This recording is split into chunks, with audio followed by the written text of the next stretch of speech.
জি, আপনি যেহেতু বিমান বাহিনীর উচ্চ পর্যায়ে কর্মরত ছিলেন, আপনার অভিজ্ঞতা থেকে বিষয়গুলো বুঝতে আমাদের জন্য সুবিধা হচ্ছে। একটু শুনি যে ডগ ফাইট যে হলো আ আকাশে, এটা একটু বলবেন বুঝিয়ে যে এখন বলতে গেলে ফুল স্কেল ওয়ার, কিন্তু এই ওয়ারটা কিন্তু আবার খুব হাইটেক ওয়ার হচ্ছে, অনেকটা ভিডিও গেমের উপরে মতো এরকম প্রথম করে। অপারেশন সিন্দুর যেটা বলছে ইন্ডিয়া, সেখানে পাকিস্তান দাবি করছে ৫টি বিমান ভূপাতিত করেছে তারা।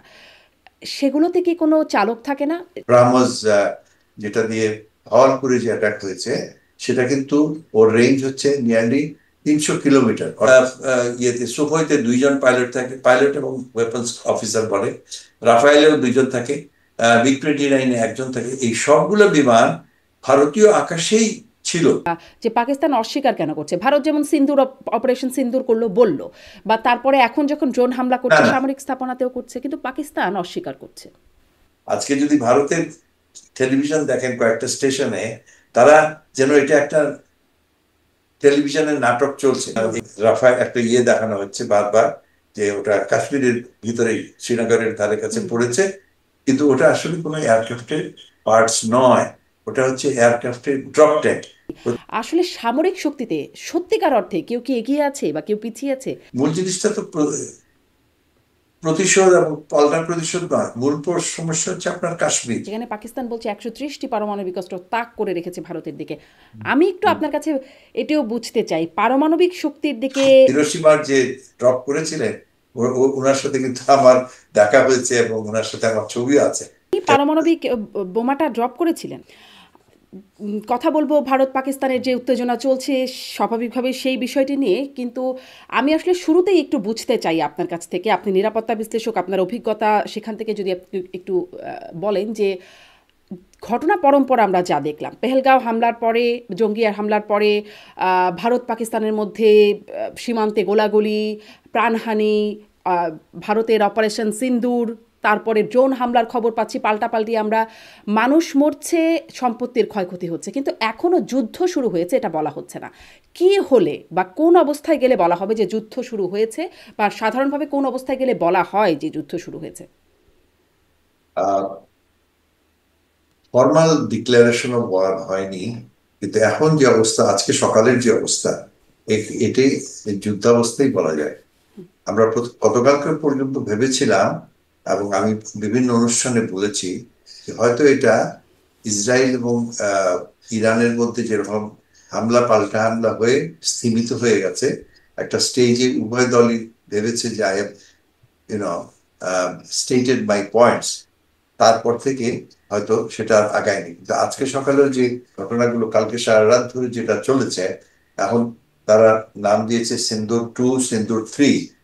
এখানে এক্সেপ্ট যে মূল সেনাবাহিনী সীমান্ত অতিক্রম করে নাই, কারো সেনাবাহিনী সীমান্ত অতিক্রম করে নাই। এটা ছাড়া এটা ছাড়া উভয় পক্ষের বিমান বাহিনী এবং আজকে সকালে দেখলাম যে নৌবাহিনীও সেখান থেকে করাচি বন্দরের উপরে আক্রমণ করেছে। এটাকে আমি পুরা যুদ্ধাবস্থায় বলবো আজ। এবং 3 দিনের যুদ্ধ হয়ে গেছে, হয়তো মানে যতক্ষণ পর্যন্ত যুদ্ধ না থামে আমরা এটাকে যুদ্ধাবস্থায় বলবো। তাহলে তবে কি যেটা মনে হয় হয়নি যদি এখন এটি পর্যন্ত, যুদ্ধাবস্থা হয়ে থাকে, এই অবস্থা কত দূর গড়াবে বলে মনে হচ্ছে? আহ যে কোনো সময় এটা বন্ধ হতে পারতো। এখন উভয় পক্ষ যদি আহ যেটাকে বলে আহ যে they have made their points. India has made their points, Pakistan has made their points, এবং সেখানে যদি তারা বলে যে এরপরে আর আমি আর আগাচ্ছি না, তো সেটা কিন্তু that could only be achieved। এবং তার জন্য বৃহৎ শক্তিবর্গের তো অবশ্যই একটা দায়িত্ব আছে এটা থামানোর। কারণ হয় কি, যতটুক না সেনাবাহিনী এর মধ্যে জড়িয়ে পড়ে, যে মিডিয়া এবং ইউনো পপুলার যে সেন্টিমেন্ট, এটাও একটা বিরাট ফ্যাক্টর এই জি। যুদ্ধ বা যে কোনো সংঘর্ষ প্রলং করার জন্য। এখন ভারতের সরকারের উপরে ভারতের বিভিন্ন দলের এবং জনগণের একটা চাপ আছে, মিডিয়ার ভীষণ চাপ আছে একটু প্রমাণ করা যে আমরা এই যুদ্ধে জয়ী। পাকিস্তানের একই অবস্থায় পাকিস্তানের সেনাবাহিনীর উপরে এবং হাইকমান্ডের উপরে তাদের রাজনৈতিক নেতৃত্বের উপরে প্রচন্ড চাপ আছে যে প্রমাণ করা যে না আমরা we have been able to win this conflict, you see. তো ওই সিচুয়েশনটা ডেঞ্জারাস, এটা কিন্তু স্পাইরালিং করছে এবং বেড়েই যাচ্ছে। তো যেটা আমি আপনাকে বললাম, এখন বলতে গেলে ফুল স্কেল ওয়ার, কিন্তু এই ওয়ারটা কিন্তু আবার খুব হাইটেক ওয়ার হচ্ছে, অনেকটা ভিডিও গেমের উপরে মতো এরকম করে আগে আমরা এগুলো দেখিনি। অর্থাৎ উভয় দেশই এখন টেকনোলজিক্যালি তারা সব থেকে sophisticated technology, short of nuclear যত ধরনের টেকনোলজি আছে তারা ব্যবহার করছে। তবে ক্ষয়ক্ষতি এখন পর্যন্ত অত্যন্ত সীমিত, সেটা কিন্তু বেড়ে যাবে যদি মেইন ফোর্সেস গুলো সীমান্ত অতিক্রম করে। মনে করেন সেটা এয়ারফোর্সও হতে পারে, ইন্ডিয়ান এয়ারফোর্স এখন পর্যন্ত ইন্ডিয়া মানে সীমান্তের ওপার থেকে তারা স্ট্যান্ড অফ ওয়েপন্স দিয়ে, যেটাকে বলি আমরা, দূর থেকে মিসাইল দিয়ে তারা টার্গেট করেছে এবং এখন পর্যন্ত কোনো সামরিক ঘাঁটিতে আক্রমণ করেনি। তাদের দৃষ্টিতে যেগুলো টেরোরিস্ট অর্গানাইজেশন সেগুলোর হামলা করেছে এবং ওখানে ক্ষয়ক্ষতি, প্রাণহানিও হয়েছে। একই কিন্তু দিকে কিন্তু পাকিস্তান, এই যে আপনি বলছেন এখন সামরিক বাহিনী বা কোনো বাহিনীর মানে সীমান্ত অতিক্রম করার নাই, যে প্রথম অপারেশন সিন্দুর যেটা বলছে ইন্ডিয়া, সেখানে পাকিস্তান দাবি করছে 5টি বিমান ভূপতিত করেছে তারা। সেগুলোতে কি কোনো চালক থাকে না? তার মধ্যে 3টি রাফায়েল আছে এবং আরও বাকি 2টির না, খবর জানা যাচ্ছে। চালক এগুলো তো সম্পূর্ণ, এগুলো চালকবিহীন না। চালকবিহীন যেগুলো সেগুলো হচ্ছে ড্রোনস, যেগুলো গতকালকে থেকে অনেক বেশি ড্রোনস হ্যাঁ, ব্যবহার তো হচ্ছে। তো তাহলে তো সীমান্ত অতিক্রম করেইছে, বাকি ভারত তো তাহলে না না সীমান্ত না অতিক্রম না করেইছে। না না না না না সীমান্ত অতিক্রম করেনি, সেটাই আমি আপনাকে বোঝানোর চেষ্টা করছি। এগুলোকে বলা হয় স্ট্যান্ড অফ ওয়েপন্স। মানে সীমান্তের ওপার থেকে এখন এমন টেকনোলজি আছে, যেমন ধরেন আহ ব্রাহ্মস, যেটা দিয়ে ভাওয়ালপুরে যে অ্যাটাক হয়েছে, সেটা কিন্তু ওর রেঞ্জ হচ্ছে নিয়ারলি 300 কিলোমিটার। অর্থাৎ আমি এখানে যেখানে দাঁড়িয়ে আছি এখান থেকে আমি 300 কিলোমিটার দূরের লক্ষ্যবস্তুতে আমি আঘাত হানতে পারবো। ভাওয়ালপুর হচ্ছে সীমান্ত থেকে 200 কিলোমিটার দূরে। অর্থাৎ আমি খুব সহজেই ভারতের সীমান্ত অতিক্রম না করে সীমান্তের পাকিস্তান ভারতীয় অংশ থেকে কাছাকাছি অংশে এসে আমি ওয়েপন্সটা লঞ্চ করে আমি আবার চলেও যেতে পারি। ওয়েপন্সটা সেলফ গাইডেড হয়ে ওখানে পড়বে। একইভাবে তারা ডিফারেন্ট স্টেজের ইয়ে আছে। ওই আমরা এর আগে যতগুলো দেখেছি, সর্বশেষ আপনার মানে ওপেন ওয়ারফেয়ার 71 সালে হয়েছে, 99-এ হয়েছে, এগুলোতে ঘাট যেখানে আক্রমণ করেছে তার কাছে কাছে অথবা খুব ধারে কাছে বিমানগুলোকে পৌঁছতে হতো। এখন অনেক দূরে থেকে, মনে করেন আপনি জম্মুর ভিতর থেকে থেকে আপনি সিয়ালকোটের উপরে আঘাত হানতে পারেন, অমৃতসরের ভিতরের থেকে আপনি লাহোরের আঘাত করতে পারেন, কারণ মাত্র 50 কিলোমিটার দূরে। এবং এগুলোই ব্যবহার হয়েছে। তবে এগুলোর আপনার যেহেতু যত দূর রকেট যাবে এর এর সামনের এক্সপ্লোসিভটা কম, অর্থাৎ আপনি পিন পয়েন্ট অ্যাটাক করে অল্প ইয়েতে আপনি যে ঠিক যে টার্গেটটা সেটাকে আপনি অ্যাটাক করবেন। তাহলে কিন্তু আরেকটু সহজভাবে যদি আমি বুঝি, যে তাহলে যেই 5টি বিমান বা মিসাইল যে পাঠিয়েছে, যেভাবে হামলা হয়েছে, যেটাকে ভারত বলছে টেরোরিস্ট বা জঙ্গি আস্তানায় হামলা করেছে, কিন্তু পাকিস্তান যেটি অস্বীকার করছে, সেই অপারেশন সিন্দুরে যেই এয়ারক্রাফটগুলো এসেছে সেগুলোতে চালক জায়গা মতো মানে হামলার জায়গায় গিয়ে পৌঁছায় নাই। পৌঁছানোর প্রয়োজন নাই তো। আচ্ছা, স্পষ্ট। আমরা জায়গায় যে কোনো অতীতের যে কোনো অভিযান থেকে এখন আপনি অনেক দূর থেকে একদম পয়েন্ট একিউরেসিতে আপনি, এটাকে বলে নানান ধরনের গাইডেন্স সিস্টেম আছে, লেজার গাইডেন্স আছে, স্যাটেলাইট গাইডেন্স, মহাকাশ থেকে আপনি ওয়েপন্সটা ছেড়ে দিবেন, রকেটটা মহাকাশ থেকে সেগুলো ইয়ে করবে। আপনি দেখেন ইসরায়েলি এবং ইয়ের সময় 1000 মাইল দূর থেকে এসে আক্রমণ করতে পারে এবং অত্যন্ত accurate, nearest to the metres আপনি এই 20 গজের মধ্যে 10 গজের মধ্যে আপনি ইয়েটা ফেলবেন। যার ফলে হয় কি, অনেক কম আপনার উদ্দেশ্যটা কি, উদ্দেশ্য আপনি একটা টার্গেটকে হিট করবেন। একটা সেটা একটা বিল্ডিং হতে পারে, সেটা একটা বাংকার হতে পারে। তো অতীতে যেসব হতো, একটা বাংকারকে হিট করার জন্য আপনি 50টা বোমা মেরেও আপনি সেই বাংকারটাকে হিট করতে পারবেন না, কারণ এগুলা আপনি বোমাটা ছেড়ে দিচ্ছে, সেটা বাতাসে ভেসে ভেসে সেখানে যাচ্ছে। এখন সেটা নয়। এখন একটা রকেট আপনি ফায়ার করবেন, ওর সামনে মাত্র হয়তো 20 কি 25 কিলোগ্রামের একটা এক্সপ্লোসিভ আছে। সেই ইয়েটাকে আপনি গাইড করে নিয়ে ঠিক ওই ইয়েতে, যেমন ধরেন একটা, ওই যে আজকাল যে আমেরিকানসরা, এখন তো অনেকের কাছে ওই অস্ত্র আছে, আপনি একটা ট্রাককে হিট করবেন, একটা জিপকে হিট করবেন, ওই জিপে একটা টেররিস্ট যাচ্ছে, ওকে, আপনি ঠিক ওই জিপটাকেই হিট করবেন, ওর ডানেও করবেন না বামেও করবেন না। আপনার মনে আছে যে একজন ইরানিয়ান কমান্ডার প্লেন থেকে নামলো বাগদাদে, হুম হুম। এবং উনি আহ, গাড়িতে উঠলেন, উনি 1 নম্বর গাড়িতে না উঠে 2 নম্বর গাড়িতে উঠলেন, এবং ও 4-5টা গাড়ি বেরিয়ে গেল, ঠিক মানে যখন ওই কেউ জানলো না, ওই মহাকাশ থেকে আপনার সেই ঠিক 2 নম্বর গাড়ি থেকে এসে উনি আহ, নিহত হলেন, ওনার সঙ্গী সাথে নিহত হলো। সামনের গাড়িরও কিছু হলো না, পিছনের গাড়ি কিছু না। এইসব টেকনোলজি আগে ছিল না।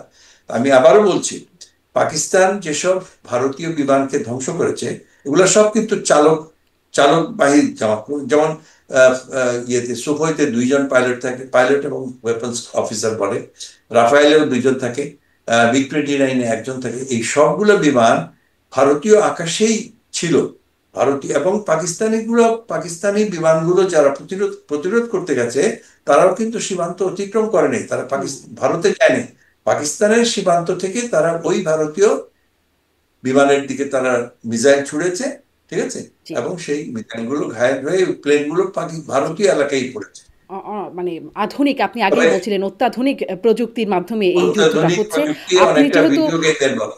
আপনি যেহেতু বিমান বাহিনীর উচ্চ পর্যায়ে কর্মরত ছিলেন, আপনার অভিজ্ঞতা থেকে বিষয়গুলো বুঝতে আমাদের জন্য সুবিধা হচ্ছে। একটু শুনি যে ডগ ফাইট যে হলো আহ, আকাশে, এটা একটু বলবেন বুঝিয়ে যে ডগ ফাইট আসলে কিভাবে হয়, কি হয়, কি আচ্ছা, হলো। ডগ ফাইট আমরা আমরা দেখেছি, 71 সালে ঢাকায় হয়েছে, বা বিভিন্ন বিমান ঘাঁটিতে হয়েছে, এবং ভারতের বিমান ঘাঁটি তখন হতো কি, আপনি আপনি একটা শত্রু বিমানের সামনাসামনি চলে আসলেন, 5-10 মাইলের মধ্যে একজন আরেকজনকে দেখছে, and then you engage into combat, এবং ও চাচ্ছে আপনাকে মারবে, আপনি চাচ্ছেন ওকে মার। সেটা মিসাইলে হতে পারে, গানজে হতে পারে, হ্যাঁ, কিন্তু সে সময় মিসাইলের রেঞ্জ অনেক কম ছিল, এবং গানজের তো আরো কম, হয়তো আপনার 1 মাইল বা 100 মাইল, তো আরো কম ইয়ে ডিস্টেন্সে আপনাকে আসতে হবে, এসে দেন ইউ ক্যান। তো এই যে আকাশে ম্যানুভার হতো, এটাকে বলা হতো ডগ ফাইট। আপনার second world war, Korean war, Vietnam war, Bangladesh Pakistan war, 71, 65 war আমরা দেখছি। এখন যেটা হচ্ছে, এটাকে ঠিক ডগ ফাইট এভাবে না, তবে এরিয়াল কমব্যাট হচ্ছে, কিন্তু একেই কেউ কাউকে দেখছে না। আপনাকে যদি 50 কিলোমিটার 60 কিলোমিটার দূর থেকে, মনে করেন আপনি ঢাকার উপরে আছেন, আপনার শত্রু বিমান ময়মনসিংহ এর উপরে আছে, আপনি এখান থেকে মিসাইলটা লঞ্চ করবেন, শত্রু বিমান ময়মনসিংহ এর উপরে, সে ওটা ধ্বংস হয়ে যাবে। সুতরাং সেও জানবে না কোথায় থেকে আসলো, আপনিও ওকে দেখছেন না, কিন্তু আপনি হয়তো ইয়েতে আপনার মিসাইলের সিগনালে আপনি পাবেন যে আমার টার্গেটটা ডিস্ট্রয় হয়েছে। এগুলো এখন ডগ ফাইট না বলে এরিয়াল কমব্যাট বলা যেতে পারে। মানে ওই ক্লোজ ক্লোজ রেঞ্জ যে আগে, হ্যাঁ, তবে হ্যাঁ এটা ঠিক যে ডগ ফাইট যে একদম ভবিষ্যতে হবে না, সামনে যদি উভয় পক্ষ একে অপরের সীমান্ত অতিক্রম করে, মনে করেন একটা পাকিস্তানি ঘাঁটি, মনে করেন সারগোদা, সেটা প্রায় সীমান্ত থেকে প্রায় 200 কিলোমিটার ভিতরে। এখন সেখানে যদি আপনি ইয়ে ম্যাসিভ অ্যাটাক করতে চান, তো অনেকগুলো ফরমেশন আসবে, সেখানে কিন্তু আপনার বম্বস ব্যবহার করতে হবে, এই ছোট্ট রকেট গুলোতে হবে না।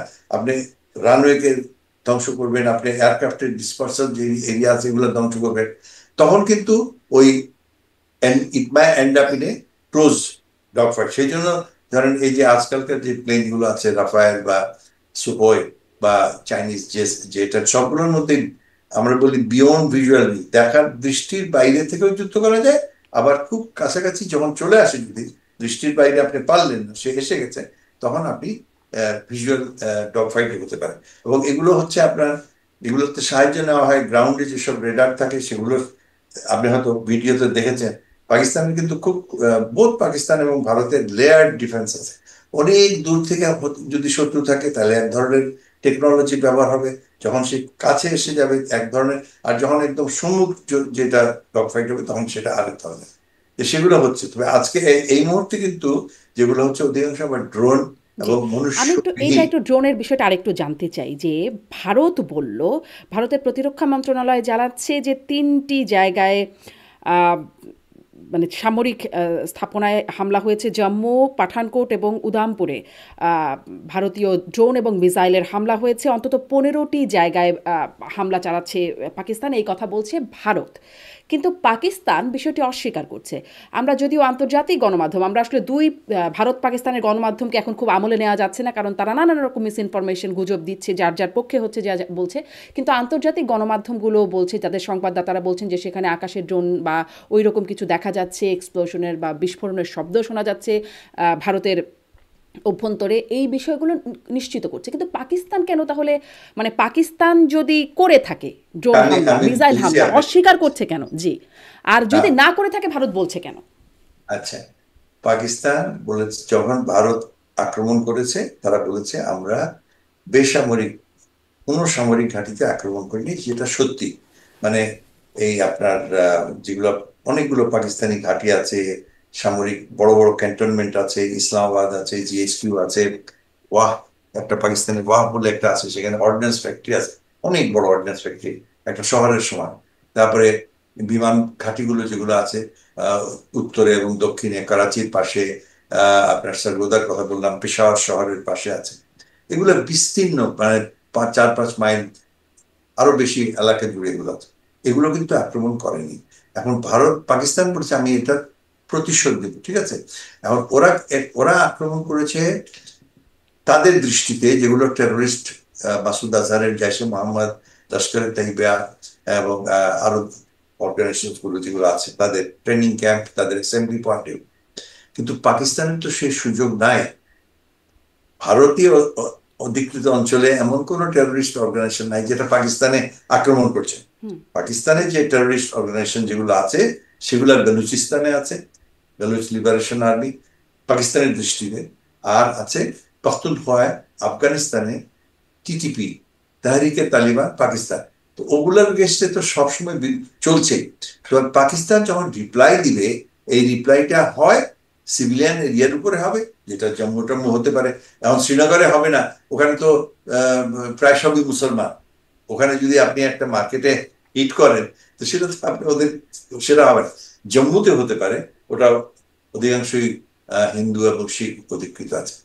এবং বিভিন্ন মিলিটারি টার্গেট ছাড়া আপনার উপায় নেই, because there is no confirmed terrorist organization as such who are operating from India to against Pakistan. যারা আছে তারা বললাম আপনাকে আফগানিস্তানে আছে, আফগান সীমান্তে আছে এবং বেলুচিস্তানে আছে। সুতরাং অ্যাটাক গুলো কোথায় হয়েছে? পাকিস্তান নিজেই করেছে। তারা জম্মুতে অ্যাটাক করেছে, উধমপুরে অ্যাটাক করেছে, এটা আপনার কিন্তু ভারতের প্রতিরক্ষা মন্ত্রণালয় বলছে, কিন্তু আমি আসলে বাটিন্ডা সবশেষ বাটিন্ডাতে দেখছিলাম যে পাকিস্তান বাটিন্ডা স্বীকার করছে না হামলার কথা। বাটিন্ডাতে অ্যাটাক হয়েছে। এগুলো তা না হলে তার প্রতিশোধ যাবে কোথায়? তারা দে হ্যাভ অ্যাটাক এবং সেগুলোর ভিডিও আছে। হুম। এবং ভারতও সেখানে আবার উল্টা ইয়েতে আহ, বিভিন্ন পাকিস্তানি স্থাপনায়, লাহোরের পাশে রেডার স্টেশনে আক্রমণ করেছে, ইসলামাবাদে আক্রমণ করেছে। ইয়ে, এগুলো কিন্তু সব মনুষ্যবিহীন, মনুষ্যবিহীন আক্রমণ হয়েছে। আমি এমন আসলে হতে পারে। পাকিস্তানের সেই কৌশলটাই বোঝার চেষ্টা করছিলাম, বা যে পাকিস্তান অস্বীকার কেন করছে। ভারত যেমন সিন্দুর অপারেশন সিন্দুর করলো বলল, বা তারপরে এখন যখন ড্রোন হামলা না করছে না, সামরিক স্থাপনাতেও করছে, কিন্তু পাকিস্তান অস্বীকার করছে।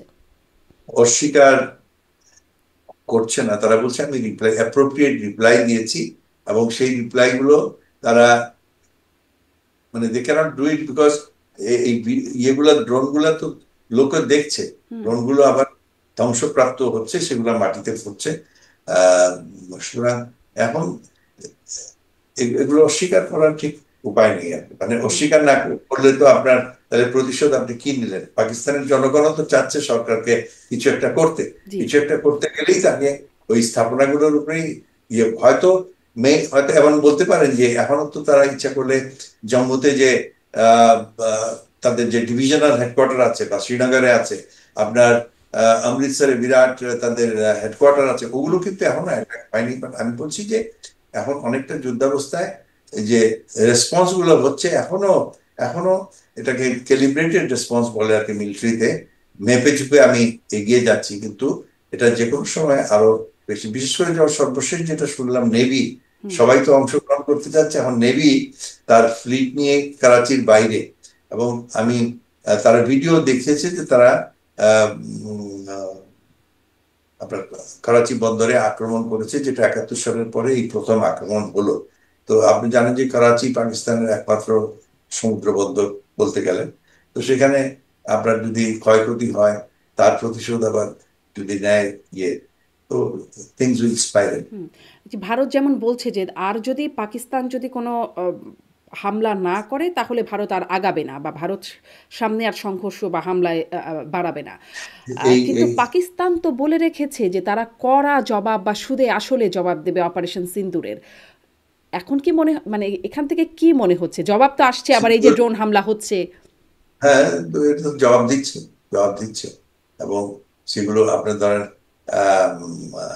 বিভিন্ন শহরের বা সামরিক স্থাপনায় আক্রমণ হচ্ছে তাহলে কি পাকিস্তান। এরকম কারণ হবে এখন? পাকিস্তান আরও জবাব দেবে, ভারত আরও জবাব দেবে, মানে পাল্টাপাল্টি জবাব? সেটাই দুঃখজনক, সেটাই একটা স্টেজে, এখন একটা স্টেজে এটাকে বাড়তেই থাকে। আমি বললাম এরপরে যদি এরকম হয় যে আমি 5টা পাকিস্তানি এয়ারক্রাফট বা 10টা ভারতীয় এয়ারক্রাফট একে অপরের সামরিক ঘাঁটিতে যে আক্রমণ করলো, তখন সেখানে ইউনো ডগ ফাইট হলো, ইয়ে হলো, বন্দি হবে তখন, মারা যাবে, পাইলটরা মারা যাবে, বন্দি হবে, এয়ারক্রাফট ডিস্ট্রয়েড হবে। তারপরে এমন এক স্টেজ আসবে যে আর্মিও এখানে জড়িত হয়ে যাবে। তবে তার আগে আমাদের উচিত, তবে একটা জিনিস সেখানে আছে যে পাকিস্তানের ন্যাশনাল সিকিউরিটি অ্যাডভাইজার আর ভারতের অজিত দোভাল, তারা কিন্তু যোগাযোগ, হুম। নিজেদের মধ্যে যোগাযোগ আছে। পাকিস্তানের military operation, director military operation, ভারতের director military operation, they are in constant touch. এবং আমরা আম, ওই যে গ্রাজুয়েটেড রেসপন্স কোন সময় বলবো যা যথেষ্ট হয়েছে আর না, সেটার জন্য অপেক্ষা, সেটা তাহলে কি যেন। মানে তাদের যে যোগাযোগ, দুই দেশের নিরাপত্তা উপদেষ্টাদের যে যোগাযোগ, তাতে পরিস্থিতি শান্ত হবার দিকে যাবে, নাকি যোগাযোগে পরিস্থিতি আরো উত্তপ্ত? যাওয়া উচিত ছিল গতকালকেই যাওয়া উচিত ছিল।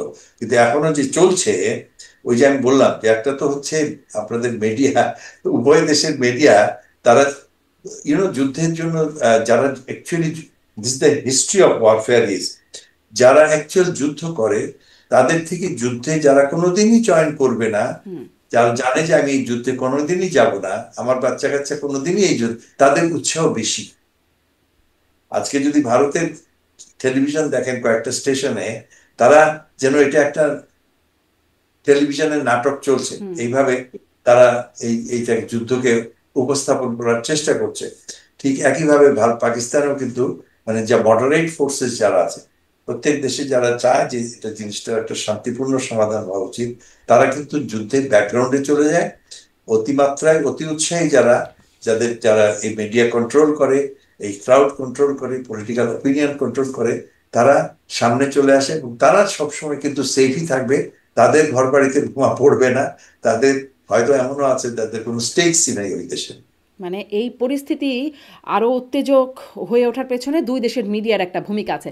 এজন্যই আছে, আসলে মিডিয়ার মানে আছে, আমি কোনো মিডিয়ার খবর আছে। নেবার জন্য ভারত পাকিস্তানের মিডিয়ার বদলে অন্য মানে আন্তর্জাতিক যে মিডিয়াগুলো আছে সেগুলো দেখার চেষ্টা করছিলাম, কারণ খুবই মিস ইনফরমেশন হচ্ছে, সেগুলো যাচাই করার কোনো সুযোগ আমাদের পক্ষে নাই। যেমন ধরুন আমি আপনাকে একটু বলি হ্যাঁ। যে প্রথম থেকে যে 3-4টা এয়ারক্রাফটের কথা বলছে, 5টা এয়ারক্রাফটের কথা বলছে, একটা মনে করেন যে কোনো সময় এটার নিয়ম হচ্ছে অ্যাগ্রেসর ফোর্স যারা যে অ্যাটাক করতে যাবে, they will suffer some damage.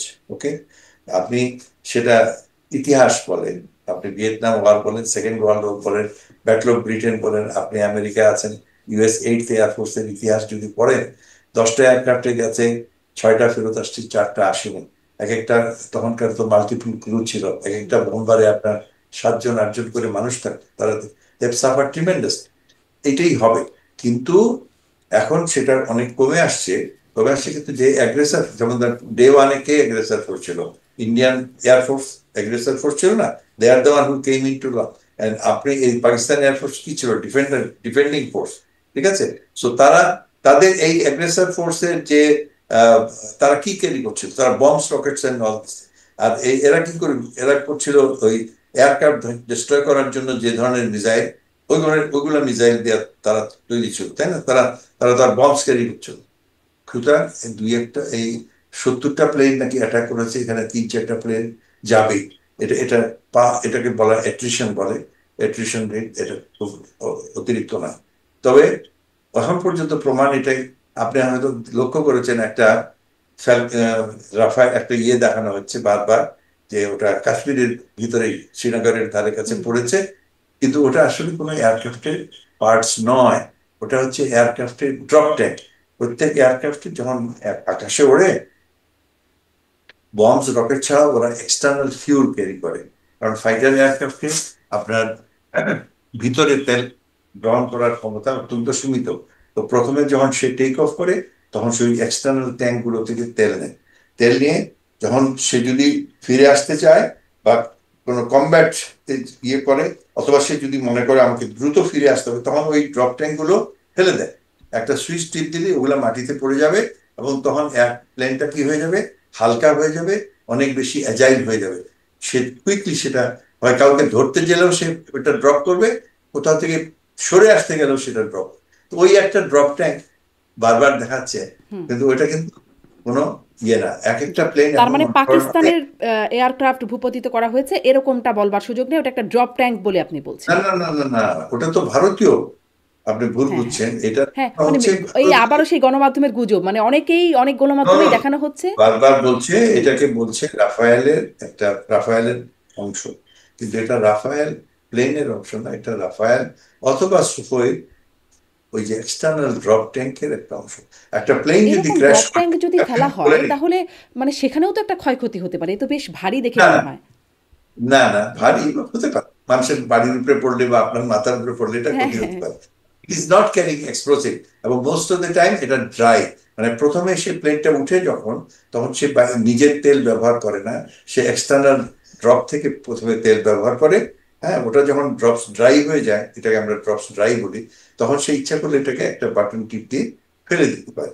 এবং সেটা যদি কারো দুর্ভাগ্যবশত কারো বাড়ির উপরে পড়ে, তো ক্ষতি হবে। আচ্ছা, আর একটা প্লেন যদি ক্র্যাশ করে, তার অনেক কিছু থাকে, মানে এটা আগুন লেগে যাবে, টুকরা টুকরা হয়ে যাবে, পাইলট হয়তো যদি মারা যায়, সে তার ধ্বংসাবশেষ থাকতে পারে, প্যারাশুট দিয়ে যদি বেরিয়ে আসে, তাহলে সে হয় আহত হবে, যেটা অভিনন্দনের ক্ষেত্রে হয়েছিল বা আমরা দেখেছি 65-71 ইয়েতে। সো ওই ধরনের বড় ধরনের কোনো ধ্বংসাবশেষ, অ্যাকসেপ্ট ওয়ান, ভাতিন্দা বলে একটা জায়গায়, দিল্লি থেকে 100 কিলোমিটার আহ, পশ্চিমে, আর আপনার লাহোর সীমান্ত থেকে আবার 70 কিলোমিটার, এই জায়গাটা একটা বাটিন্ডা বলে একটা জায়গা, শহর আছে। এই শহরে একটা বিরাট নতুন একটা এয়ারফোর্স বেসও বানানো হয়েছে। তো এখানের একটা গ্রামে একটা এয়ারক্রাফট, ইন্ডিয়ান এয়ারক্রাফট পড়েছে। যতগুলো এয়ারক্রাফট পড়বে মনে রাখবেন, ভারতের ভিতরে সেগুলো সব ইন্ডিয়ান এয়ারফোর্সের প্লেন। কারণ পাকিস্তান এয়ারফোর্সের কোনো প্লেন সীমান্ত অতিক্রম করে যায় না এখন। সো ওখানে একটা প্লেন, সেটা তবে আজকে আহ, আবার ইন্ডিয়া থেকেও বলছে একটা F-16 এবং ওরা ধ্বংস করেছে। সেগুলো হয়তো ওই ইয়েতেই হবে, লং রেঞ্জ মিসাইল দিয়ে করতে পারে। হ্যাঁ, সেগুলোর ধ্বংসাবশেষ হয়তো পাকিস্তানে পড়বে। এবং এগুলো এগুলো যেহেতু পাঞ্জাব এবং হরিয়ানা, আপনার পশ্চিম পাঞ্জাব, এগুলো বেশ ঘনবসতিপূর্ণ, এখানে লুকানোর কিছু নাই। মানুষ দেখবে, আগুন হুম। জ্বলবে, ফায়ার ব্রিগেড আসবে। কিন্তু যদি ধরেন আপনার, অনেক ক্ষেত্রে ওই যে কার্গিলে হয়েছে, গভীর পাহাড়ের উপরে, ওখানে আপনি আহ খুঁজেও পাবেন না, বা আপনি লুকায় ফেলতে পারেন। তো এখানে যদি যুদ্ধ হয়, তো যদি পাইলট ক্যাপচার হয়, তাকে প্রিজনার করে তাকে হসপিটালে নিতে হবে। তার এখানে লুকানোর কিছু নাই, এবং অ্যানাউন্স করতে হবে যে আমি অমুক ফ্লাইট লেফটেন্যান্ট অমুক বা স্কোয়াড্রন লিডার অমুক, আমার বন্দি আছে আমাদের এখানে বলছেন আপনি হসপিটালে লুকানোর আছে। কিছু নেই, কিন্তু ভারতের যে এয়ারক্রাফটগুলো ভূপাতিত করার কথা বলছে পাকিস্তান, ভারত কিন্তু এই বিষয়টি, এই প্রসঙ্গে কথাই বলে নাই। আমি দেখছিলাম আম, বিক্রম বিক্রম দোরাস্বামী, যিনি এখন যুক্তরাজ্যে আছেন, হাই কমিশনার, যুক্তরাজ্যে ভারতীয় হাই কমিশনার, যিনি বাংলাদেশেও ছিলেন এর আগে একটা সময়, তার একটা ইন্টারভিউতে শুনছিলাম তিনি বলছেন এমন কিছু ঘটেই নাই, এমন কিছু ঘটে না, এগুলো বলে যদি পাকিস্তান আহ, মানে একটা পরিতৃপ্তি পেতে হতে চায় পারে, সেটা তারা পাক, এরকম তার একটা হতে পারে, বক্তব্য শুনছিলাম। হতে পারে। যদি তারা যদি তাই অস্বীকার হয়, করে। আপনি তো বলছিলেন যেটা আসলে লুকানোর সুযোগ নাই, এভাবে কি লুকাতে পারবে? পরে পরে সবকিছু যখন থেমে যায়, সবকিছু যখন থেমে যাবে, তখন everything has to be out something. আমরা দেখেছি 75 সালে, 65 সালে, 71 সালে, বারবার ভিয়েতনাম যুদ্ধে, ব্রিটিশ আপনার ব্যাটল অফ ব্রিটেনে, প্রথম দিকে যে ক্ষয়ক্ষতি, যে আমি বললাম আমি 5টা প্লেন ভারতের 5টা প্লেন ধ্বংস করছি, ও বললো আমি পাকিস্তানের 7টা প্লেন ধ্বংস। যখন সব শেষ হয়ে যাবে, যখন আপনি ডকুমেন্টেশন করবেন, তখন আপনি মিলাবেন, দেখবেন যে উভয় ক্ষেত্রেই কিন্তু ওভার এস্টিমেট থাকে অনেক বেশি। কিন্তু এই মুহূর্তে ভারতের এটা স্বীকার করার দরকার নেই, কিন্তু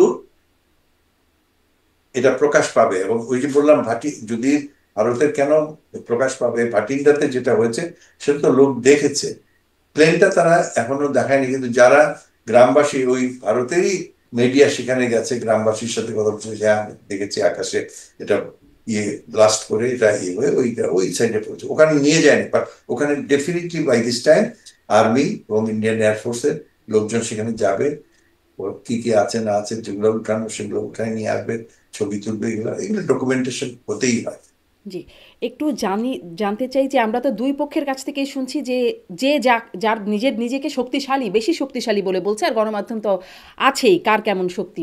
আসলে সামরিক শক্তিতে সত্যিকার অর্থে কেউ কি এগিয়ে আছে বা কেউ পিছিয়ে আছে? থাকলে আসলে কে এগিয়ে কে পিছিয়ে? এখানে আছে আপনি বলি যে নিউমেরিক্যালি নিউমেরিক্যালি সংখ্যার দিক দিয়ে হুম। এবং কোয়ালিটির দিক দিয়ে ভারত ধরেন দ্বিগুণের বেশি। সেটা বিমান বাহিনীর ক্ষেত্রে প্রায় 350, জায়গায় 750। তারপরে আপনার ট্রান্সপোর্ট প্লেন এর আছে হয়তো 30-35টা, ওর আছে প্রায় 300টা, অনেক কিছু হেলিকপ্টারে ভারতের নিউমেরিক্যাল সিকিউরিটি অনেক বেশি। নেভির ক্ষেত্রে তাই, আর্মির ক্ষেত্রেও তাই। কিন্তু কিন্তু ভারতের যে এরিয়া অফ রেসপন্সিবিলিটি বলি, ভারতকে যে এলাকা তার সীমান্ত গার্ড করতে হয়, ভারতের এই মুহূর্তে দুইটা বড় শত্রু, এক হচ্ছে পাকিস্তান, আর তার থেকে বড় হচ্ছে চীন। অর্থাৎ তার যদি 10 লক্ষ সৈন্য থাকে, সে কখনোই এই 10 লক্ষ সৈন্যকে পাকিস্তানের বিরুদ্ধে ব্যবহার করতে পারবে না। তার চীন সীমান্ত কোথায় থেকে শুরু হয়? আপনার অরুণাচলের পূর্ব প্রান্ত, আমাদের আসামের যে, আপনার যদি এখানে ম্যাপ থাকতো দেখাতাম, যে আসামের শেষ মাথায় আপনার ডিগবয়, ডিব্রুগড়, ওখান থেকে নিয়ে সমস্ত অরুণাচল প্রদেশটাই হচ্ছে একটা ডিসপিউটেড প্রদেশ। আমরা বলি, ভারত বলে অরুণাচল, ওরা বলে সাউথ টিবেট, এবং সাইজ অলমোস্ট বাংলাদেশের সমান। এখানে উভয় পক্ষেরই বিমান বাহিনী আছে, ওদের স্থলবাহিনী আছে, এবং এগুলোকে কোনোদিনই তারা আসবেন। তারপরে ধরেন আম, আপনার লাদাখ, লাদাখ এবং কাশ্মীরের এখানে বিরাট একটা সীমান্ত আছে, যেখানে তাদের উভয় দেশের বিমান বাহিনী, স্থলবাহিনী ব্যস্ত। আর নৌবাহিনীর ক্ষেত্রে দেখেন, পাকিস্তানের একটা বন্দর এবং আরব সাগর, রাইট? ভারতের নৌবাহিনী অনেক বড়, কিন্তু তার এরিয়া অফ রেসপন্সিবিলিটি, দায়িত্ব আপনার মালাক্কা স্ট্রেট থেকে নিয়ে আপনার লোহিত সাগর পর্যন্ত। এদিকে আপনার বে অফ বেঙ্গল, ওদিকে আরব সাগর, আর তার নিচে ভারত মহাসাগর। এই পুরো এলাকাটার মধ্যে তাদের এরিয়া অফ ইনফ্লুয়েন্স। সো যে কোনো সময় সে কিন্তু চাইলেই আপনার কিছু হয়তো শিফট করেছে, আন্দামান দ্বীপপুঞ্জ থেকে কিছু হয়তো চলে যাবে, বা বিশাখাপত্তনম থেকে কিছু চলে যাবে, তখন কিন্তু এইগুলো দুর্বল হয়ে যাবে। So on the force, for example in the air force, it's more or less even নাও। যে 300 এয়ারক্রাফট যদি পাকিস্তানের থাকে, ভারতেরও এই 700-র মধ্যে হয়তো 300-350 এয়ারক্রাফট তারা এখানে ডিপ্লয় করতে পারবে, ঠিক আছে? এর মধ্যে কিছু আছে ফার্স্ট জেনারেশন, সেকেন্ড জেনারেশন, এরকম নানান ইয়ে আছে। উচ্চ প্রযুক্তি সম্পন্ন যেগুলো আছে, সেগুলো ভারতেরও আছে, পাকিস্তানেরও আছে। ঠিক একই একই ইয়ে হচ্ছে কিন্তু আর্মির ক্ষেত্রেও, নেভির ক্ষেত্রেও অনেক পুরনো জাহাজ আছে, আবার অত্যাধুনিক জাহাজ আছে, অনেক পুরনো সাবমেরিন আছে, অত্যাধুনিক আছে। তো এগুলো আহ আমি বলবো যে মানে numerically India has still the superiority. কিন্তু আরেকটা জিনিস আছে, যখন যে অ্যাগ্রেসর ফোর্স হবে, তার 1:3 সুপিরিয়রিটি থাকতেই হবে। আমি যদি মনে করি যে আমি এখন লাহোর আক্রমণ করতে, ভারতের কমান্ডার যদি লাহোর আক্রমণ করতে যায়, এবং লাহোরের সামনে যদি আমার একটা ডিভিশন ভারতের আর্মি, পাকিস্তানের আর্মি থাকে, আমাকে কিন্তু 3 ডিভিশন দিয়ে সেখানে আক্রমণ করতে, 1:3। একই ক্ষেত্রে ইয়ে হয় যে এয়ারফোর্সের ক্ষেত্রে, নেভিতে। So one who is defending, সে তো বাংকারে বসে আছে, সে ডিফেন্সে আছে, এবং যে অ্যাটাক করতে যাবে তাকে ওভারওয়েলমিং ফোর্সে অ্যাটাক করতে হবে, এবং তার ক্যাজুয়ালিটি অনেক বেশি হবে, কারণ সে তো এক্সপোজ, সে এক্সপোজ। একই ইয়ে হচ্ছে ট্যাঙ্কের। সো নিউমেরিক্যালি আমি বলবো এখানে গ্রাউন্ডে এবং আকাশে ভারত এবং পাকিস্তানের কারোরই এমন শক্তি নাই যে তারা একে অপরকে প্রবলভাবে পরাজিত করতে পারে। জি। ওকে, যেমন যেটা ঘটেছিল 71 সালে, 71 সালে পূর্ব পাকিস্তানে বা বাংলাদেশে তখনকার যে যুদ্ধ হয়েছিল, পাকিস্তানের ছিল 1 ডিভিশন প্লাস 2 ডিভিশন, কিন্তু ওই 2 ডিভিশন ছিল ল্যাংড়া ডিভিশন, মানে they did not have tanks, they did not have artillery. সে তার এগেইনস্টে ভারত 12 ডিভিশন সৈন্য, এবং যেখানে আপনার 7 কোটি লোক তাদের সমর্থনে, এবং সারা বিশ্ব থেকে তারা কাটো, তারপরেও তো 13-14 দিন যুদ্ধ করতে হয়েছে। ওকে, এবং পাকিস্তানের ছিল 1 স্কোয়াড্রন, ওখানে 12 স্কোয়াড্রন, তারা 12 স্কোয়াড্রন ডিপ্লয় করেছিল চারিদিকে, বাংলাদেশ চারিদিকে। কত সুপিরিয়রিটি থাকে ইউসি, যার ফলে তারা সেকেন্ড ডেতেই পাকিস্তান এয়ারফোর্স ডিস্ট্রয়েড হয়ে গেছে। আপনার চিটাগাং বন্দর একদম কমপ্লিটলি ব্লক করে দিয়েছে। এইসব সিচুয়েশন তো এখন হবে না। তাহলে পাকিস্তান বিষয়টা এরকম যে হামলা করার মতো পর্যাপ্ত, মানে সেই আপনি যে প্রপোর্শন দিয়ে বুঝাচ্ছিলেন 1:3, সেই পর্যাপ্ত বাহিনী কারোরই নেই। কারোরই নেই। পাকিস্তানও খুব লিমিটেড করতে পারবে, ওই কিছু দূর যাবে, 20 মাইল, যে আবার আটকায় পড়বে। ভারতও এরকম আগে আগে যাবে। আপনি কথা দেখেন, ইউক্রেন যুদ্ধ দেখেন, আজকে এত বড় রাশিয়া আপনার আজ 3 বছর ধরে আটকে গেছে।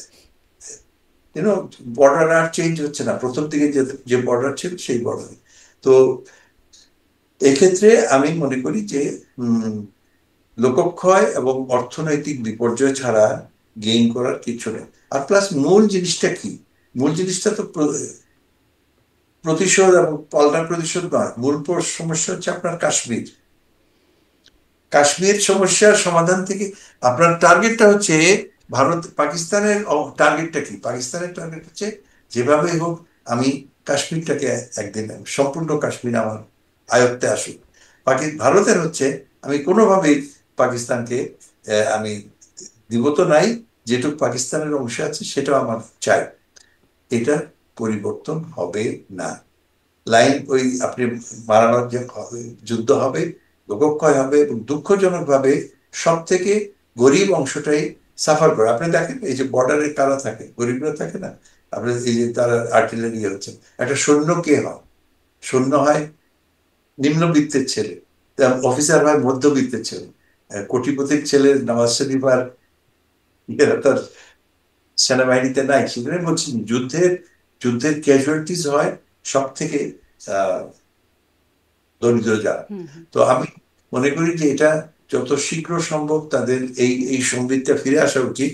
এবং পলিটিক্যাল, আমি মনে করি যে ভারতে তো একটা স্ট্রিক্ট পলিটিক্যাল হায়ারার্কি আছে। তো সেই হায়ারার্কি আনফরচুনেটলি পাকিস্তানে নাই। পাকিস্তানের সেনাবাহিনী অনেক রাজনৈতিক ডিসিশন নেয়। যেমন ধরেন অতি সম্প্রতি যে ঘটনাটা সবাই করছে, যে পাকিস্তান আর্মি চিফ একটা বক্তৃতা দিলেন বিদেশি ওভারসিজ পাকিস্তানিদের, এবং উনি অনেক রাজনৈতিক কথাবার্তা বললেন, starting from two nation theory to all this things. এগুলো কোনোদিন কোনো আর্মি চিফ, সেটা মার্কিন যুক্তরাষ্ট্রের আর্মি চিফ হোক বা ব্রিটিশের আর্মি চিফ অথবা ভারতীয় আর্মি চিফ, কোনোদিন এসব কথা বলবে না। রাজনৈতিক তারা থেকে তারা সম্পূর্ণ থাকে। তারা রাজনৈতিক শক্তি তাদেরকে যে পরিমাণ যেভাবে চলতে বলবে সেইভাবেই তারা চলতে বাধ্য। আর দুঃখজনকভাবে পাকিস্তানে সেটা নাই। তো এখন এই যে ধরেন আপনি বলুন, যে আরেকটা জিনিস যেটা আমাদের বোঝা উচিত, যে দুইটা নিউক্লিয়ার পাওয়ার, রাইট?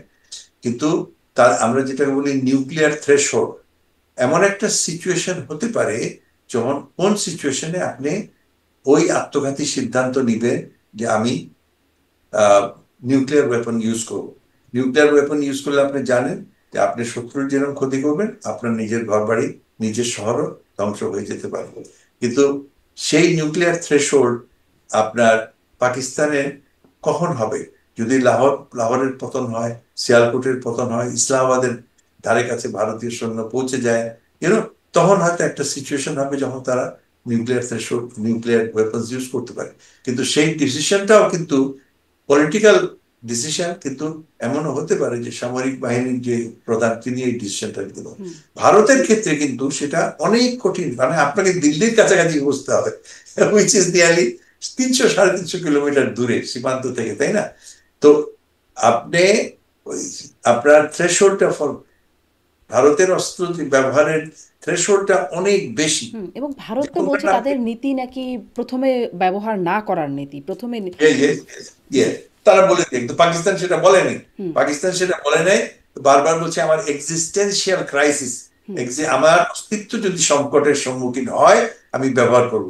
তো অস্তিত্বের সংকটটা বলতে ওইটাই আমি বোঝাচ্ছিলাম, জি অস্তিত্বের সংকট তখনই হবে যখন আপনার রাজধানী চলে যাচ্ছে লাহোর, আপনার গোষ্ঠীগাড়া সব লাহোরে ছিল, Punjab is ruling Pakistan virtually, hmm এবং cultural capital Karachi, Karachi block হয়ে গেছে, কোনো সাপ্লাই আসছে না, আহ, করাচি বন্দরে জাহাজ ডুবে গেছে, এইসব ক্ষেত্রে এটা হতে পারে। জি, তো জি।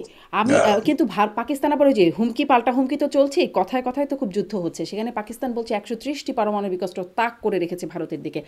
আমি একটু আপনার কাছে এটিও বুঝতে চাই। পারমাণবিক শক্তির দিকে আপনি বলছিলেন সামরিক শক্তি এবং বাহিনীর শক্তিগুলো এটার কম্পেয়ার একটা করছিলেন। পারমাণবিক শক্তির বিষয়টা একটু জানতে চাই।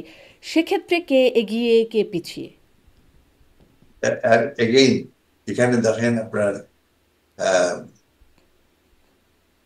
এগুলো যদি, এই পারমাণবিক অস্ত্র আমি কার এগেনস্টে ব্যবহার করবো, এগুলো বেশি হয়েছিল আপনার যখন কোল্ড ওয়ারের সময় রাশিয়া, সোভিয়েত ইউনিয়ন এবং আমেরিকার একটা ব্যালেন্স ছিল, ঠিক আছে? কিন্তু ব্যালেন্স হলো সোভিয়েত ইউনিয়নের অনেক বেশি ছিল, কারণ ওদের একিউরেসি ওইরকম ছিল না। আপনি একটা অস্ত্র ব্যবহার করেন, হাউ একিউরেট ইট ইজ, ওকে? মার্কিন যুক্তরাষ্ট্রের ওয়েপন্সের একিউরেসি অনেক বেশি ছিল। তারপরে আপনাকে কত কত দূর থেকে আসতে হবে, কখন আপনি টের পেয়ে যাবেন যে আপনার বিরুদ্ধে একটা অস্ত্র লঞ্চ করা হয়েছে। তো এগুলোর ক্ষেত্রে জাস্ট সংখ্যা is not important, how accurate it is, how far. আপনি বললাম ভারত অনেক বড় এবং পাকিস্তান থেকে আয়তনে, এবং তার যে ওই যে সেন্টার অফ গ্রেভিটি বলি বা তার হার্টল্যান্ড, হার্টল্যান্ডটা কোথায়? হার্টল্যান্ডটা দিল্লি, হার্টল্যান্ডটা মুম্বাই, হার্টল্যান্ডটা মাদ্রাস, চেন্নাই, হার্টল্যান্ড কলকাতা, হার্টল্যান্ড লখনৌ, এগুলো সব অনেক ভিতরে সীমান্তে যেগুলো আছে। কিন্তু পাকিস্তানের হার্টল্যান্ড গুলো আপনি যদি দেখেন, সব কিন্তু এই, ইভেন ইসলামাবাদ, পাকিস্তান রাওয়ালপিন্ডি যেটা পাকিস্তানের GSP, just about 40 Miles from the border, straight straight যদি 30-40 মাইলস ফ্রম দি বর্ডার। তো ওখানে সেই জন্যই এদের সংখ্যা is not important at all. আপনি কয়টা ব্যবহার করবেন, একটা দুইটা তিনটা, এখানে আছে যদি আপনার অনেক বেশি থাকে আপনি তো ব্যবহার করছেন না, ব্যবহার করতে পারবেন না। এবং আচ্ছা, এগুলো যাওয়ারও আগে একটা অনেক কিছু আছে, যেমন ধরেন আপনার যেগুলো নিউক্লিয়ার ওয়েপন্স থাকে সেগুলো স্টোরেজে থাকে, তার যে ফিউজিং সিস্টেম সেটা আরেক জায়গায় থাকে। আপনার ওয়েপন্সটা মনে করেন যদি সার্গোদায় থাকে, ফিউজটা হয়তো ওর থেকে 200-250 মাইল দূরে এক জায়গায় আছে। আপনি এগুলোকে আর করলেন, করে এগুলোকে তো একটা লঞ্চিং এর রকেটের ভিতরে ইয়ে করবেন, সেট করবেন।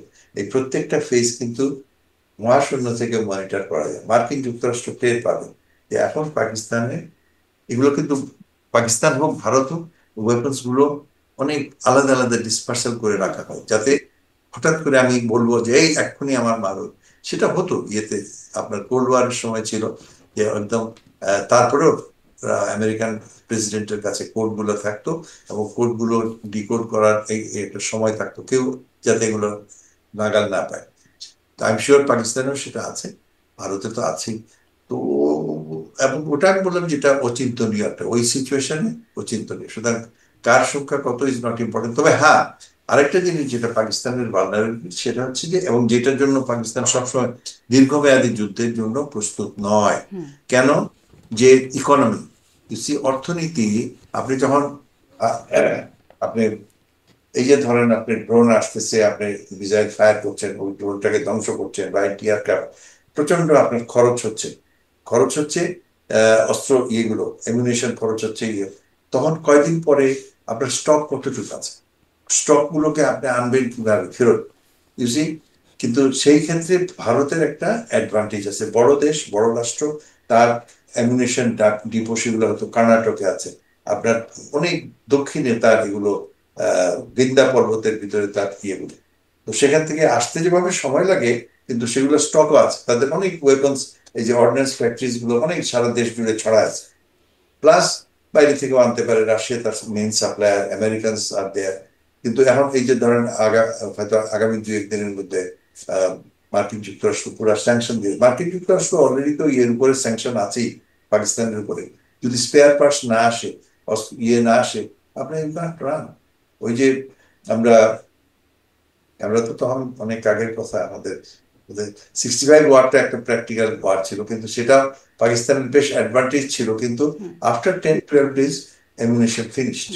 কিন্তু কিন্তু চীন তো পাকিস্তানের সবচেয়ে বড় অস্ত্র সরবরাহকারী, মানে চীন তো আবার সরবরাহকারী। এদিকে ভারতেরও শত্রু সেক্ষেত্রে। না, আচ্ছা, মজার ব্যাপারটা হচ্ছে, এবং তাহলে তো জিও স্ট্র্যাটেজির কথা বলতে হয়। চীন দীর্ঘদিন ধরে পাকিস্তানের বন্ধু। চীন বন্ধু কারণ আমার বন্ধু আমার শত্রুর বন্ধু, শত্রুর শত্রু আমার বন্ধু, এই প্রিন্সিপাল। কিন্তু কিন্তু দেখেন 65-65 সালের যুদ্ধ হয়েছে, চীন অনেক লিপ সার্ভিস দিয়েছে, কিন্তু এসে যুদ্ধ করেনি, পাকিস্তানের পক্ষে যুদ্ধ করেনি। 71 সালে পরিষ্কার বলেছে, আমরা পাকিস্তানের অখণ্ডতায় বিশ্বাসী, আমরা পাকিস্তানকে সমর্থন দিয়ে যাব, কিন্তু চীন কখনোই বলে নাই যে আমি পাকিস্তানের পক্ষ হয়ে যুদ্ধ করব। ভুট্টো সাহেব চীন সফর করেছেন, এসে ইয়াহিয়া খানকে ভুল ইনফরমেশন দিয়েছেন যে আমরা যদি আক্রান্ত হই চীন আমাদের পক্ষে যুদ্ধ করবে, চীন আমাদের পক্ষে থাকবে, জাতিসংঘে সমর্থন দিবে, অস্ত্র সাপ্লাই দিবে, কিন্তু কখনোই বলেনি। এখন এটার প্রশ্নই হয় না, এই জন্য যে ভারতের চীনের আপনি যদি এখন গুগলস দেখেন, পাকিস্তানের চীনের সাথে বাণিজ্য হচ্ছে 25-26 বিলিয়ন ডলার সারা বছর। ভারতের বাণিজ্য হচ্ছে প্রায় 200 বিলিয়ন ডলারের কাছাকাছি চলে গেছে। তারা চাচ্ছে আগামী কয়েক বছরের মধ্যে 1 ট্রিলিয়ন ডলার এটা নিয়ে, এবং এটা আবার ভারত চীনের পক্ষে ব্যবসাটা। যেমন আমাদের সাথে এখন চীনের 16-17 বিলিয়ন ডলার ব্যবসা আছে, এবং এটা প্রায় সবটাই চীনের টাকাটা চীনের কাছে যাচ্ছে, তাই না? সেই জন্য চীন তো ইন্টারেস্টেড হবে বাংলাদেশের সাথে বন্ধুত্ব।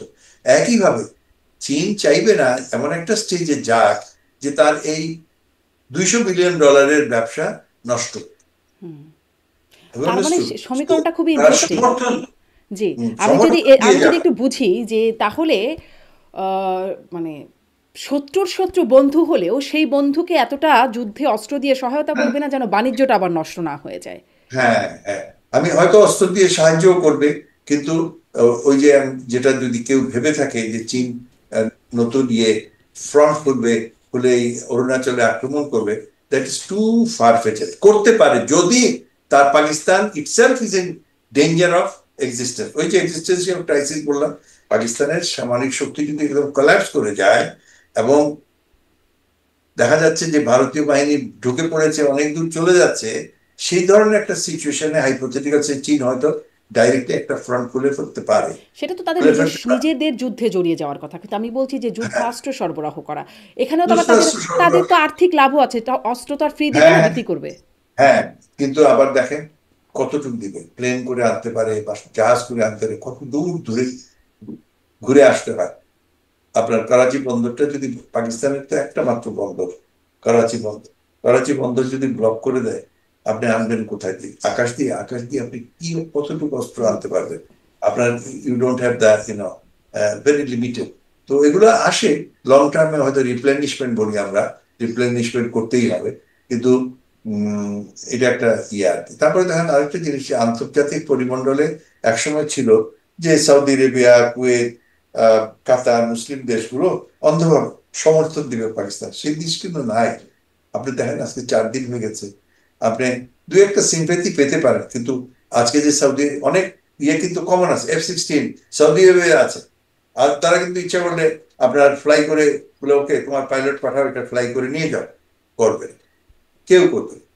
ওই তুরস্ক আসছে, এরদোগান হ্যাজ ইজ ওন ইয়ে ইরানের সাথে সম্পর্ক খারাপ, কিন্তু তুরস্ক আফগানিস্তান তো কিন্তু দেখেন মানে অস্ত্র পাঠানোর কথাটা অস্বীকার করেছে। তারাও বলছে অস্ত্র যে পাঠাবে না। জাহাজ একটা পাঠিয়েছে, সেটা হয়তো আগে থেকেই প্ল্যান ছিল, ওই জাহাজগুলো যায় what we call goodwill visit. আর দেখেন আহ, যে আফগানিস্তান তার পশ্চিম সীমান্তে এই যখন আমাদের এই সন্ত্রাসী হামলাটা হলো, কয়েক ঘন্টার মধ্যে কিন্তু এই তালিবান সরকার একটা মেসেজ পাঠিয়ে দিল মোদির কাছে যে আমরা এগুলোকে কন্ডেম করি, এবং এটাকে একটা টেরোরিস্ট আক্রমণ, এবং এটা আমরা কন্ডেম করি।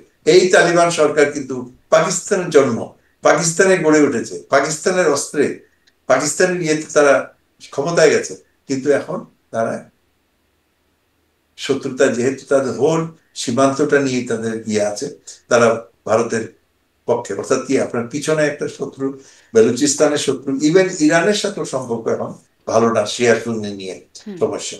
সুতরাং যুদ্ধ বেশি দিন চালিয়ে যাওয়ার মতো ক্ষমতা পাকিস্তানের নাই, একটা আন্ডারস্ট্যান্ডিং এ আসতে হবে। এবং আহ, আমরা হয়তো আমাদের জীবদ্দশায় কাশ্মীর সমস্যার সমাধান দেখবো না, কিন্তু কাশ্মীর যেভাবে আছে ওভাবেই রাখতে হবে। এইটাই জি, শেষ। জি। মানে পারমাণবিক অস্ত্রের সক্ষমতার কথা একটু জিজ্ঞেস করলাম, একটু ছোট করে যদি জানতে পারি। মানে বলছিলাম যে কার সক্ষমতা বেশি। আমি নিজেই দেখছিলাম গ্লোবাল ফায়ার পাওয়ার সূচক 2025, ওইটা একটু পড়ে দেখছিলাম যে দুই দেশেরই মোটামুটি সমান 140 থেকে 50টি পারমাণবিক অস্ত্র আছে। কিন্তু এক একটি পারমাণবিক অস্ত্রের সক্ষমতা আসলে কেমন? সবগুলো কি সমান সক্ষমতার অস্ত্র থাকে? না, না, না, না, এটা তো থেকে আমরা আহ, বলা হয় যে ওয়ারহেডের ক্ষমতা আর কি। এটা অনেক বেশিও হতে পারে, কমও হতে পারে, এবং ট্যাকটিক্যাল এমন আছে যে আপনার হয়তো আহ 5 মাইল 10 মাইলের মধ্যে ডিস্ট্রাকশন হবে, আবার আবার অনেকগুলো আছে অনেক পাওয়ারফুল। এর এক্সাক্ট এই 140টার যে কার কতটুকু সেটা কেউ জানে না। হুম। এবং ইয়ে, তবে যেটা আমি আপনাকে বললাম, এগুলার আবার নির্ভর করে যে আপনি এটা কিভাবে ডেলিভারি করবেন। আপনাকে তো ধরেন আপনার টার্গেট যদি হয় এগেইনস্ট এ মিলিটারি টার্গেট, তাহলে এক ধরনের ওয়েপন ইউজ করবেন। এটা যদি হয় যে জেনারেল বাসের এগেইনস্ট ইউজ করবেন, সেটা তো আরেক ধরনের হবে। কিন্তু আমরা দেখেছি যে এগুলো আসলে হিরোশিমা নাগাসাকির পরে তো আর কত প্রায় 1945 সাল, আজকে 2025, প্রায় হুম। কত বছর হলো, প্রায় 80-90 বছর, এরপর তো আর ব্যবহার হয়নি। যাই আমরা বলি হাইপোথেটিক্যাল, যে এটার এফেক্টটা কি হবে। এটা ধরেন আপনি আপনি যদি অমৃতসরে একটা পাকিস্তান তার অমৃতসরে একটা নিউক্লিয়ার ওয়েপন ব্লাস্ট করলো ছোট, তার পরটা প্রথম এফেক্ট কি হবে? লাহোর হবে। 30 মাইল 20 মাইল দূরেই তো লাহোর। বাতাসটা যদি এইদিকে যায় তাহলে রেডিয়েশন সবচেয়ে ইজি। ট্রাই টু আন্ডারস্ট্যান্ড, এগুলো অত্যন্ত ডেঞ্জারাস। এবং এগুলো যেটা হচ্ছে যে you have a weapon but you really can't use it. এবং আরেকটা জিনিস, যে প্রথম ইউজ করবে সে কিন্তু আরো বিশ্বের সমস্ত বিশ্বের কিন্তু তার হারাবে, সাপোর্ট হারাবে। দেখেন আপনার আমেরিকানসরা নিউক্লিয়ার ওয়েপন্স ইউজ করেছিল 45-এ, নাগাসাকি, হিরোশিমা। সেই সেই দুর্নাম বলুন বা সেই আজও বহন করতে হয় তাদেরকে, যে না আমরা, এরা নিরপরাধ মানুষকে তারা হত্যা করেছে। যদিও ওই সময় ড্রপ করার যথেষ্ট কারণ হয়তো ছিল, হয়তো ছিল। যিনি এই হিরোশিমার যে ড্রপ করেছিলেন, ওনার সাথে কিন্তু আমার দেখা হয়েছে, এবং ওনার সাথে আমার ছবি আছে। ক্যাপ্টেন পল টিপের, উনি রিসেন্টলি মারা গেছেন, এবং 7-8 বছর আগে ব্রিগেডিয়ার হয়ে রিটায়ার করেছিলেন। তো উনি ওই ওনাদের এক্সপিরিয়েন্স দেখা, খালি উনি ছিলেন না তো, ওনার নেভিগেটর ইয়ে ছিল পুরো মানে যুদ্ধে। উনি পারমাণবিক বোমাটা ড্রপ করেছিলেন? প্রথমটা হিরোশিমার যেটা, হুম, হুম। হিরোশিমারটা উনি, এটাই আপনি গুগলস গেলে দেখতে হ্যাঁ, পারেন, হ্যাঁ। ক্যাপ্টেন উনি পল কি তিবেট। রিগ্রেট করেন? উনার কি অনুশোচনা হয় আপনার সাথে না, যোগাযোগ? আমি আমি যখন 1990 সালে ওনার দেখা হয়েছে, আমরা উই উই মেট ইন, উনি বক্তৃতা দিয়েছেন, বক্তৃতার পরে we met over lunch small ইয়ে। আহ, তখন গিয়েছিল যে আমরা তো জীবন বাঁচিয়েছি। কিভাবে জীবন বাঁচিয়েছি? আমরা যুদ্ধটাকে সংক্ষিপ্ত করেছি। এই অ্যাটম বোমা না ফেললে জাপান কিছুতেই সারেন্ডার করছিল না। এবং জাপান এমন ভাবে যুদ্ধ করছিল যে each and every one was dying. Every day Americans were losing 5,000 troops, fighting. They are losing 10-15,000 করে, কিন্তু কেউ সারেন্ডার করছিল না। তো এইটা হওয়াতে তারা শেষ পর্যন্ত রাজা রাজি হলো। জাপান তো তখন রাজ নিয়েছিল, বিরোহিত রাজি হলেন, এবং জাপান সারেন্ডার করলো। এই সারেন্ডার করার পরেও কিন্তু অনেক জায়গায় যুদ্ধ চলতেছিল, তারা এই হুকুম মানে নেই। তো এটা দেশের ডিফারেন্ট স্টোরি। তো এমনও প্রশ্ন হয় যে তা এই এই নিউক্লিয়ার ওয়েপন্সটা যদি আরো আগে আবিষ্কার হতো, তাহলে কি জার্মানিতে আমেরিকানরা ড্রপ করতো? কোনদিনই করতো না। কেন করতো না? কারণ মার্কিন যুক্তরাষ্ট্রের একটা বিরাট, বিশেষ করে আপনার ইস্ট কোস্টে একটা জার্মান পপুলেশন আছে, হুম। পিটসবার্গ, গেটিসবার্গ, এইসব। এবং তারা কোনোদিন এলাও করতো না মার্কিন জাপানের জার্মান। কিন্তু যেহেতু Japan was Asiatic country, non white, yellow, you see, it is very easy to drop the bomb on that. এগুলো নিয়ে অনেক কথা, অনেক লিটারেচার জি আছে, অনেক জি, ইয়ে আছে। আবারও আমরা একটু এই ভারত পাকিস্তানের জায়গায় যাই, কিন্তু তাহলে ওই মানে হিরোশিমা নাগাসাকিরই তো একমাত্র অভিজ্ঞতা আমাদের পারমাণবিক অস্ত্র বা পারমাণবিক বিস্ফোরণ বলতে। এখন পাকিস্তান ভারতের যা আছে তাদের আসলে কতটা সক্ষমতা সম্পন্ন অস্ত্র আছে সেটা আমরা জানি না। মিউচুয়ালি যদি অ্যাসিওর্ড ডিস্ট্রাকশন, জি মিউচুয়ালি আমরা মিলিটারিতে বলি মিউচুয়ালি এশিওর্ড ডিস্ট্রাকশন। আপনি শত্রুকে ধ্বংস করবেন, সেই সঙ্গে আপনি নিজে ধ্বংস হয়ে যাবেন। সেটাই যদি চান তাহলে নিউক্লিয়ার ব্যবহার করেন। আপনার নিজের ঘর বাড়ি, নিজের বংশ ধ্বংস হবে, শত্রুরও ধ্বংস হবে। আমাদেরও কারণ কি আপনি কোনো ঝুঁকির জায়গা আছে বাংলাদেশের? না, আমি মনে করি না। নিউক্লিয়ার ওয়েপন্স অনেক কম এখানে। আমরা প্রায় 1500 কিলোমিটার, আরো বেশি, আবার 1700-1800 কিলোমিটার দূরে আছি। সুতরাং ওখানে নিউক্লিয়ার ওয়েপন্স এর ইয়ে নয়, কনভেনশনাল ওয়েপন্স হলেও আমাদের কোনো এখানে এফেক্ট হবে না। তবে ব্যবসা বাণিজ্য, আমাদের যে অর্থনীতির এখন একটা ক্রিটিক্যাল টাইম যাচ্ছে, এখানে যে কোনো ধরনের ডিসরাপশন আমাদের জন্য ভালো নয়। সো আমরা ইউনো চাইবো না এটা প্রলম্বিত হোক, এবং আমরা জি, চাইবো তা তো যে বটেই, সেটা নিশ্চয়ই কেউই চাইতে পারে না, সুস্থ মস্তিষ্ক কেউ। আমি আশা করি, আশা করি যে এটা থেমেই যাবে। জি, মানে দুঃখজনক বিষয় হচ্ছে যে এই আশাটা আমরা তো বেশ অনেকদিন ধরে এই কথাটা শুরু করছি পেহেলগাঁও হামলার পর থেকেই। সবাই বলছিলেন আশা করি এটা আর সামনে আগাবে না। তারপরেও দেখা গেল অপারেশন সিন্দুর, আগাচ্ছে, ড্রোন হামলা, মানে আশাটা যেন ঠিক জায়গায় থামছে না, আস্তে আস্তে বাড়ছে। যাই হোক, তবুও বাড়া আশা করতে উচিত। চাই। একটু শেষ তবে করি। তবে এখন জি, রোল হচ্ছে কি, মার্কিন যুক্তরাষ্ট্র শুড কাম ইন স্ট্রেট এই এবং তো এখানেই আমি একটু স্টপ। কথা বলতে চাই, মার্কিন যুক্তরাষ্ট্র আসলে কি করবে। মার্কিন যুক্তরাষ্ট্র ডোনাল্ড ট্রাম্প যখন এই অপারেশন সিন্দুরের বিষয়ে কথা বললেন প্রথম, উনি সেইম শব্দটা ব্যবহার করেছিলেন এবং বলেছিলেন যে যদি কিছু করার থাকে তিনি করবেন। খুব যে অ্যাক্টিভলি মিটিগেট করার কোনো উদ্যোগ নেবেন বা নিচ্ছেন, তৎপর হচ্ছেন, আহ্বান জানাচ্ছেন, এমন কিছু খুব বেশি মনে হয় নাই। আর জেডি ভ্যান্স তিনি তো বললেন যে none of our business, Bharat পাকিস্তানের এই সঙ্গে তিনি ঠিক নান অফ আওয়ার বিজনেস শব্দটা ব্যবহার করেছেন, যে আমাদের ব্যাপার, বিষয় না। আমরা মার্কিন যুক্তরাষ্ট্রের secretary of state Marco Rubio তিনি বলছিলেন যে দুই দেশের সাথে একটা বৈঠক করবেন, সেরকম কিছু ঘটে নাই। আসলে যুক্তরাষ্ট্রের ভূমিকাটা কি? যুক্তরাষ্ট্র কি চাইছে আসলে? কি নান অফ আওয়ার বিজনেস এরকম ভেবে আমরা বসে আছে? না, দুঃখজনক ভাবে মার্কিন যুক্তরাষ্ট্র এই মুহূর্তে একটা এমন একটা অ্যাডমিনিস্ট্রেশন আছে যেটা ভাবছে যে আমার পূব দিকে আটলান্টিক মহাসাগর, পশ্চিমে আমার প্রশান্ত মহাসাগর, এর বাইরে আমার কোনো দায়িত্ব নাই, আমার ব্যবসা বাণিজ্য ঠিক চললেই হলো। এই যেটাকে বলে আইসোলেশনিস্ট। এবার একসময় মার্কিন যুক্তরাষ্ট্র ছিল, এই উড্রো উইলসনের সময় আপনি দেখবেন যে প্রথম বিশ্বযুদ্ধে তারা নেতৃত্ব দেওয়া সত্ত্বেও কিন্তু লিগ অফ নেশনসে তারা হুম। জয়েন করতে পারলো না। দেশে ইউরোপিয়ান ওয়ার এবং এই আফ্রিকান এটি আমাদের কিছু না, আমাদের কিন্তু বিশ্ব তো এরকম নয়। এটা অত্যন্ত দুঃখজনক যে মার্কিন যুক্তরাষ্ট্র, আমি যে রিমার্কস গুলো ওনারা দিয়েছেন এটার সম্বন্ধে, উনি আসলে ওনার ভূগোল সম্বন্ধে, ইতিহাস সম্বন্ধে কোনো ধারণাই নেই। উনি বললেন ওরা তো অনেক দিন ধরে লড়াই করছে, যুগ যুগ ধরে, সেঞ্চুরিজ। সেঞ্চুরিজ কিভাবে লড়াই করলাম? আমরা তো স্বাধীনী কাশ্মীর সমস্যা বা স্বাধীনী হলো তো 47 সালে, তাই না? ব্রিটিশের ইয়ের অবসান হলো। তার আগে তো ব্রিটিশ আমাদের কমন শত্রু ছিল। ইন্ডিয়া পাকিস্তান নিয়ে কংগ্রেস এবং মুসলিম লীগের মধ্যে দ্বন্দ্ব ছিল, কিন্তু আমরা তো এটা সেঞ্চুরিজ ধরে যে কাশ্মীর সমস্যা, এটা নয়, এটা তো 48 সালে প্রথম এটার সৃষ্টি হলো। তো ওনার ইতিহাস সম্বন্ধে অমনও হতে পারে যে উনি আসলে সত্যি জানেন না। আমরা আমাদের সম্বন্ধে যতটুকু জানি, মার্কিন যুক্তরাষ্ট্রের প্রেসিডেন্ট এই মুহূর্তে হয়তো ইতিহাস সম্বন্ধে তার অতটুকু জ্ঞান নেই, ভূগোল সম্বন্ধে জ্ঞান নেই। কত দূর উনি করে, এটা অত্যন্ত দুঃখজনক। আপনি যদি আগের ইয়েগুলো দেখেন, হেনরি কিসিঞ্জারের মতো লোকদের দেখেন যারা প্রফেসর ছিল, স্ট্যানফোর্ড, বার্কলে, আপনার ইয়ে, তারাই তো এইসব পজিশনে যেত। তো এখন যারা আছে তাদের ব্যাকগ্রাউন্ড গুলো আনফর্চুনেটলি তারা, তবে দীর্ঘমেয়াদী যদি ভারত যদি তারা মনে করে যে তাদের স্ট্র্যাটেজিক পার্টনার হিসেবে থাকবে, তাহলে তো naturally they should interfere in this. Interfere in the sense that বলবে যে তোমরা আসো, তা আলোচনা হোক। যেমন ধরেন 65 ওয়ারের পরে আলোচনা কোথায় হলো? 65 ওয়ারের পরে আলোচনা হলো তাশকেন্তে। কে করলো? Russia, Soviet union.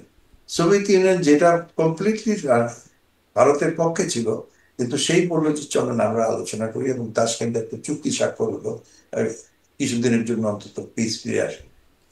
তো তারা না হলেও মানে আমার মনে হয় যে আরেকটা যেটা এক্সর্শন, আপনি একদিন দুই দিন পরে, আমি যে বললাম আপনার স্টক যখন শেষ হয়ে আসবে হুম। আপনি কিন্তু আর চালাতে পারবেন না। তাহলে এক পূর্বাভাস কি করতে পারেন যে মোটামুটি কত সময় এই যুদ্ধ বা যুদ্ধ হ্যাঁ, পরিস্থিতি চলতে পারে? ডিফিকাল্ট। আমি পূর্বাভাস করেছিলাম পরশুদিন বিভিন্ন চ্যানেলে, যেটা দুই একদিনের মধ্যে শেষ হয়ে যাবে। কিন্তু আজকে সকালে এই মুহূর্তে আমি দেখিনি, আজকে সকাল থেকে দেখলাম, আমার মনে হয় চলবে আরো কিছুদিন। হুম। এবং এমনও হতে পারে, যদি দুঃখজনক ভাবে, যে যেটা বললাম, যে সেনাবাহিনীও যদি মোবিলাইজ হয়, কতগুলো সাইন আছে অবশ্য, যে আপনার সীমান্ত থেকে বর্ডার গার্ড চলে যাবে, সেখানে আর্মি আসবে, উভয় দেশের আর্মি আসবে, পজিশন নিবে, তাদের একটা প্রত্যেকটা ইউনিটের একটা ব্যাটল পজিশন থাকে, সেখানে যাবে। বিমান বাহিনীগুলো তখন আর ওই দুই তিনটা ঘাঁটিতে থাকবে না, তারা চলে যাবে অনেক স্যাটেলাইট ঘাঁটিগুলোতে, পাকিস্তানও বলতে তাই, ভারত বলতে তাই। নেভি বেরিয়ে যাবে সাগরের দিকে, ওকে, ডিসপার্স হয়ে যাবে তার ব্যাটল উদ্দেশ্যে। এগুলো হচ্ছে যে আমি পূর্ণ যুদ্ধাবস্থার প্রস্তুতি।